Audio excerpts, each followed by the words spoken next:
Hi everyone, Comic Book Reviewer here, this time doing the first film review for 2024, and this one is on Bratz, Genie Magic. Now as you know, Bratz, Genie Magic was meant to be a 2006 animated film, and was meant to be the second film after Rock Angels. And it's kind of clear after Rock Angels, what we got was a little bit of a rushed job, not really having much of a story to build with. So keep in mind that the point of Bratz Genie Magic was meant to be a sort of tie-in to the sort of toy line, and the premise of the film is meant to feature a young genie known as Kaya, who mainly escapes from a sort of facility, and it turns out the two people who work at this so-called facility, known as Zell and Khan, are actually using Kaya to get what they want, as well as causing untold chaos by making it seem like they have good intentions. And this is where we're going to see, Chloe, Yasmin, Sasha, and Jade befriending Katia, getting to know her, and at the same time they learn she's a genie. They end up misusing their wishes, and this is them slowly realizing their mistakes. I think the problem that the film has is that it doesn't really take much time to build with a story. It feels like, some things should have been built up more. Maybe kind of have it with Katia sort of mentioning that she does want to live a normal life, and even maybe having it, or maybe kind of having, like, say, Katia's father mentioning that the only reason why he does this is to make sure she doesn't make similar mistakes that he made. And I think the film has a good idea, but at the same time, it's gonna do the usual from the TV show. Going over the top with Brian Prowl being a secret agent. We're gonna kind of see, stuff being thrown into random places.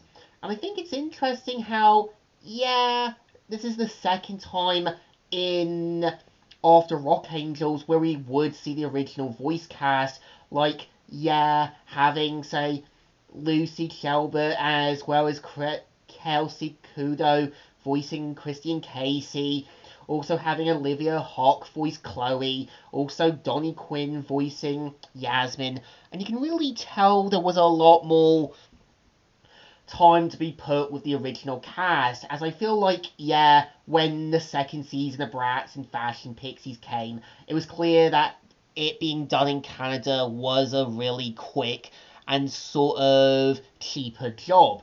And I think what's interesting is, instead of Cameron, who's meant to be Dylan's friend, they just throw a sort of random kid known as Bryce, who's just meant to be Katia's love interest.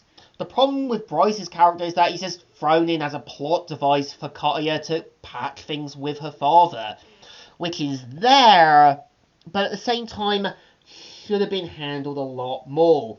I think the problem is, had the film been 78 minutes or 75, maybe it could add in a bit more. I think the problem with 66 minutes, it's just doing what the usual Bratz TV show would do.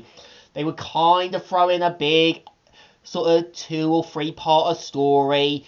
It would kind of see the characters having to kind of work together to take down the bad guy, all the sort of, like, story of the day trope.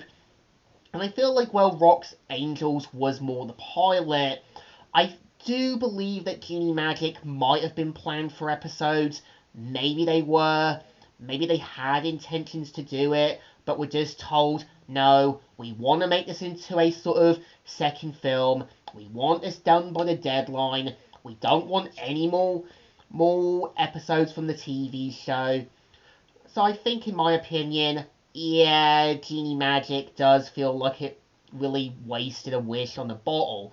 And I think it's interesting how, when you do have Desert Jewels, they actually do bring back Tara Strong as Katia, and it's sort of suggested that Katia's father might have actually made up about his lamp being broken and found a way to sort of get a way around it.